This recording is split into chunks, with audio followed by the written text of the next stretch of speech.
Est terminé, c'est ce qu'on va voir ensemble dans cette nouvelle vidéo. C'est un plaisir de te retrouver aujourd'hui dans cette nouvelle vidéo. Une vidéo dans laquelle on va parler finalement d'une relation qui est certainement finie et on va pouvoir voir en 5 étapes clés si elle est terminée ou pas cette relation. Donc ça va être assez intéressant de voir un peu les marqueurs qui spécifient la fin de cette relation parce que très souvent on se dit c'est plus comme c'était avant. La relation a changé et on s'interroge sur le fait de continuer ou pas. Donc c'est intéressant de prendre un peu de temps pour se poser la question de savoir si la relation est finie ou non. Mais avant cela, je t'invite à découvrir qui je suis à travers la description de cette vidéo. Découvrir également mon blog en cliquant sur le lien qui se trouve simplement pour aller voir l'ensemble des contenus que je te propose. Je passe un bonjour à Saraline puisque nous sommes en live Facebook. Peut-être que tu vois cette vidéo sur YouTube, mais sache que tu peux nous rejoindre sur la page Facebook pour voir en direct ces vidéos et pouvoir interagir en direct. Saraline, bonsoir à toi. Bonjour à Michael Oulieu, toujours le premier à se connecter dans ces vidéos.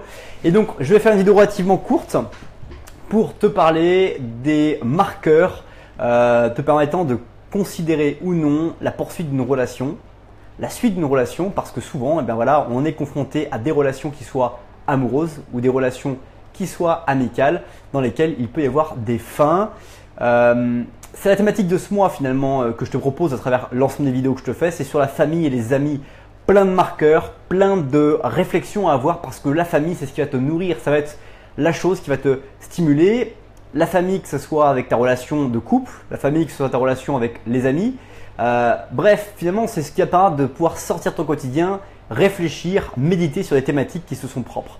Et dans la relation avec quelqu'un, quand elle commence à finir, du coup, elle va s'ajouter aux problèmes que tu as de ton quotidien. Et il est intéressant de pouvoir observer et comprendre si c'est une relation qui est véritablement terminée ou non. Alors, première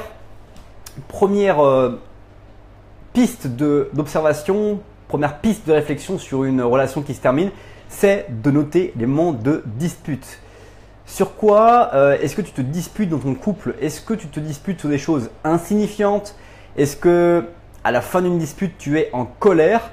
Alors si effectivement tu es en colère, je te propose cette équation qui est relativement simple. Dispute plus colère est égale fin de relation. Parce que généralement, c'est qu'on est arrivé au stade où on n'arrive plus à compenser l'acceptation de l'autre ou l'acceptation finalement de sa personnalité, etc. Donc finalement, le marqueur d'une fin de conversation ou dans laquelle on se sent vraiment en colère, c'est qu'il faut mettre fin de relation. C'est difficile à peut-être dire, c'est difficile à peut-être entendre, mais c'est un point qui est vraiment crucial. Perdre son temps bêtement, et peut-être même pas bêtement, mais finalement à perdre son temps dans une relation qui n'est plus pour soi. Donc voilà, note bien, moment de dispute. Dans ces disputes-là, est-ce que c'est des choses insignifiantes? Et de plus, est-ce que tu te sens en colère à la fin d'une conversation ou d'une dispute?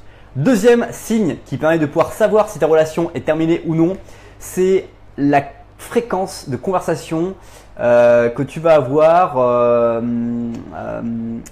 avec la personne avec qui tu es, avec un grand ressenti. C'est-à-dire que est-ce que tu vas ressentir ce qu'elle vit la personne avec qui tu es? Est-ce que tu vas te poser la question sur comment a été sa journée? Est-ce que tu vas véritablement écouter la personne avec qui tu es? Très souvent, un marqueur qui est important sur une fin de relation ou pas, c'est justement la façon dont les deux personnes interagissent ensemble et surtout la façon dont les deux personnes vont s'écouter, vont en fait considérer l'autre, vont ressentir ce qu'il vit, vont prendre à bras le corps la difficulté qu'il va rencontrer. Plus on va se sentir détaché de tout ça, plus ça signifie que finalement, on est moins intéressé. Donc comment est-ce qu'il peut y avoir des cycles où tu es moins intéressé? Donc comment je peux redynamiser ça? Est-ce que j'en ai véritablement envie aussi? C'est des questions qu'il faut se poser et comme toute en fait relation, il y a des questions à se poser en chemin pour pouvoir soit bonifier la relation, soit finalement la terminer. Et ces points d'importance sont les ressentis que tu peux avoir avec la personne. Est-ce que tu es présent quand la personne te parle? Est-ce que les questions que tu poses sont vraiment pour creuser et de parler de votre relation ensemble? Est-ce que vous parlez de mariage? Est-ce que vous parlez d'enfants? Est-ce que vous avez une vision, on va dire, moyen-termiste pour ne pas dire long-termiste de votre relation? Ou est-ce que finalement vous ne vous projetez plus du tout parce que vous sentez au fond de vous qu'il n'y a plus de projet disponible, plus de projet possible pour vous deux et que du coup, ben voilà, c'est peut-être pas la bonne personne finalement. Et donc, c'est des sujets qui sont intéressants à noter parce qu'on voit très vite quand l'autre se projette ou pas. Et même soi-même, on se voit, mais on voit plus facilement les autres. Donc, c'est pas intéressant d'observer comment l'autre personne interagit avec toi et est-ce que cette personne qui est en face de toi, du coup, va avoir ce ressenti ou cette approche de la relation. Quatrième marqueur important pour pouvoir savoir si une relation est terminée ou non, c'est l'affection verbale qu'on peut avoir envers l'autre. Est-ce qu'on arrive à faire des compliments spontanés qui ne sont pas automatisés sur les détails qu'on remarque sincèrement, très simplement? Est-ce qu'on va avoir des mots d'amour qui vont être ponctuels, adaptés aux situations, ou ce seront des mots d'amour qui vont être en fait automatisés, contextuels parce qu'on a l'habitude de les prononcer dans des mots, dans des situations bien particulières? Est-ce qu'on va aussi écrire des petits messages de façon improviste qui ne sont pas forcément fonctionnels dans le style je rentre ce soir à 17 h pour aller faire les courses? Est-ce qu'on arrive toujours à dynamiser ce niveau-là? Encore une fois, il y a des cycles, donc c'est toujours difficile, mais on sait très bien quand on a laissé de la poussière s'accumuler sur son meuble entre guillemets de couple, ou si finalement on n'a pas encore voilà, laissé trop accumuler de poussière, donc on peut encore nettoyer et on risque pas finalement de respirer trop de poussière dans le nettoyage et c'est pas trop dangereux. Finalement, il y a toujours des attitudes à avoir et des questions à se poser dans la relation. Enfin, cinquième marqueur pour savoir si une relation est terminée ou non, c'est la façon dont vous parlez de votre partenaire aux autres.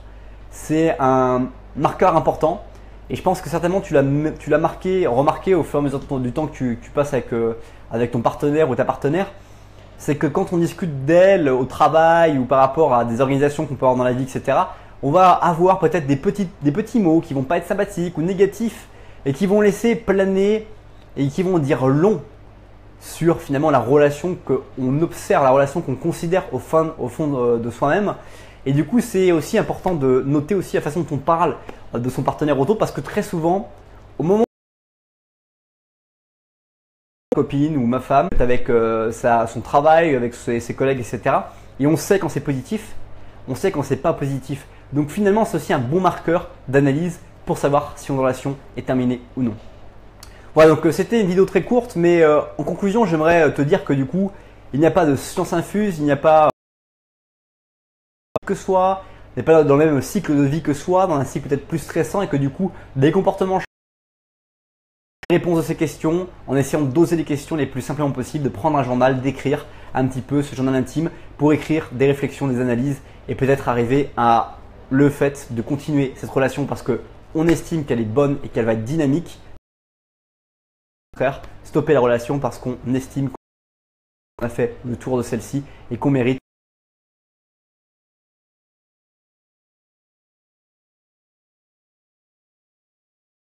à cliquer sur le pouce bleu, à me dire en commentaire ce que tu as apprécié, ce que tu as découvert, ce que tu n'as pas apprécié dans cette vidéo. Et puis en complément, tu es libre de télécharger gratuitement mes différentes formations dans la description liée à cette vidéo. Si tu es déterminé, tu vas trouver. Merci à toi pour le temps que tu as consacré à cette nouvelle vidéo. Partage cette vidéo.